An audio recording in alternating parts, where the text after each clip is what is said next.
caught up with Graham at BHI right at the end of the first day at the National Hamfest in the UK, and I've had to grovel because I didn't interview you in Germany at Friedrichshafen. I was caught by a couple of listeners, but have you had a good day today? It's been a really good day today. You never know with these shows whether that product will sell or this product will sell, and you bring the stock. Like last year, several items I bought didn't sell at all. But this year, I've had an amazing day with my parametric equalizer units. And I know you have spoken to the booth next to me, Peak Electronic Design Limited. They, in fact, Jez from Peak Electronic Design, designed the electronics for the parametric equalizer, the ParaPro EQ20 range, and did a great job. And that's not the first collaboration. He was also involved in one of our other big speakers. So we worked together with Peak Electronic Design Limited to make our products the best they can be. Sounds good. And it's also keeping it in the UK, isn't it? Which is good. Definitely, yeah. You know, we try and use UK-based for everything. For about, I guess, 19 years, 20 years, our NES 102 Mark IV, the first product, was made in China. The first batches were made in the UK, but we very soon, 2003-04, found a Chinese supplier. But we brought that back into the UK, so we've got a company in Ramsgate in Kent that make them, and the price is probably slightly more than China, but not a lot. So over COVID and that period with the oil prices, we found that the prices from China weren't that beneficial in the quantities that we wanted, which was 500 units or so, or something like that. So, you know, business has been good.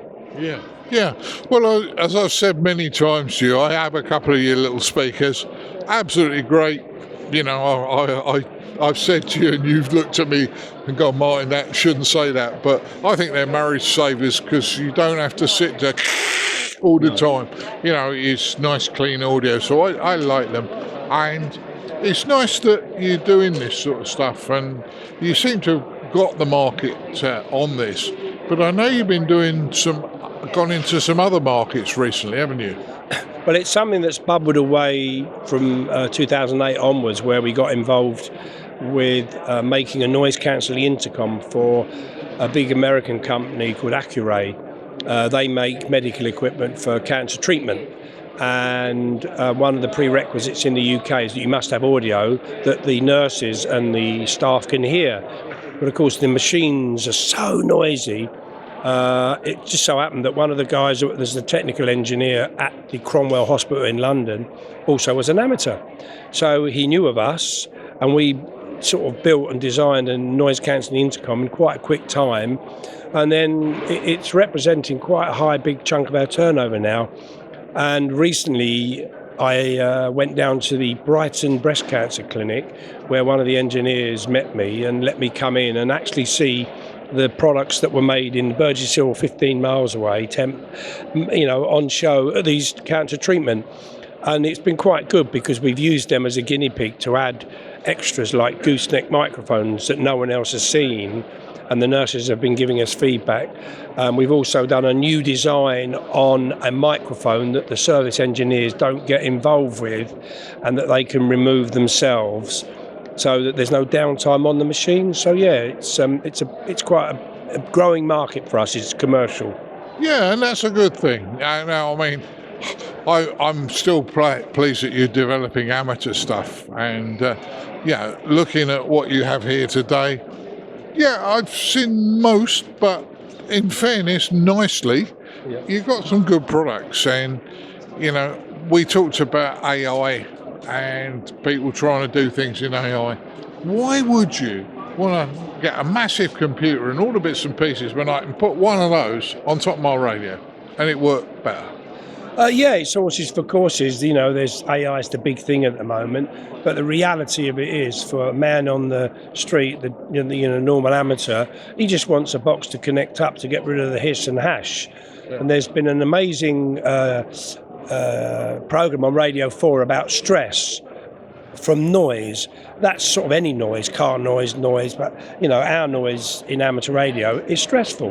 And believe it or not, the longer the stress goes with the noise, the more chemicals in your body are produced that cause problems for you as a human being. So, us getting rid of noise is giving people a stress-free life and enjoying the hobby more, which makes them not produce these chemicals and get ill. I know that's a short way of looking at it, but it does work. Yeah, and that's a very interesting way of looking at it, because most people wouldn't think that. Most people, just talk about the amateur radio thing. But there's more to products and things that are going on that do affect real world solutions, and you've solved that, I think. Yeah, definitely. I mean, the other commercial project that we can discuss quite briefly is that we sell our DSP module into Spanish air traffic control. That was a project that took 2 years to come to fruition, and they have our modules and they buy them in quite a big quantity to go in their air traffic control to improve the HF from if there's any hassle. You've got HF radio on the planes, and in their base stations they've got our noise cancelling. So you wouldn't know that if you hadn't told me. You're a dark horse, Graham. Every now and again you give me that little that pearl of wisdom. Yeah. But it's good to know you're doing that. Yeah, definitely, yeah. And, we're trying to grow the commercial business, to be fair. My daughter joined as marketing manager in January, and she's helping me look at these markets, marine. That's another thing I probably haven't told you, that we're going to move back into the marine market with our noise-cancelling marine speakers. So they're going to be coming soon. And so there is something new coming from BHI. Yeah, that's good. That really is. Listen, I've taken your time. You obviously want to pack up. The hall is almost empty now. You'll be able to have a nice cup of coffee or something a bit stronger. A pint of beer would be good. Yeah, I think I'd agree with you on that one, but I'm driving for the moment. But listen, look after yourself. It's great to talk to you. Yeah. And great to talk all to you, the best, Martin, mate. as always, and the boys, of course. Yeah. Don't forget the boys. Oh, I'll forget them.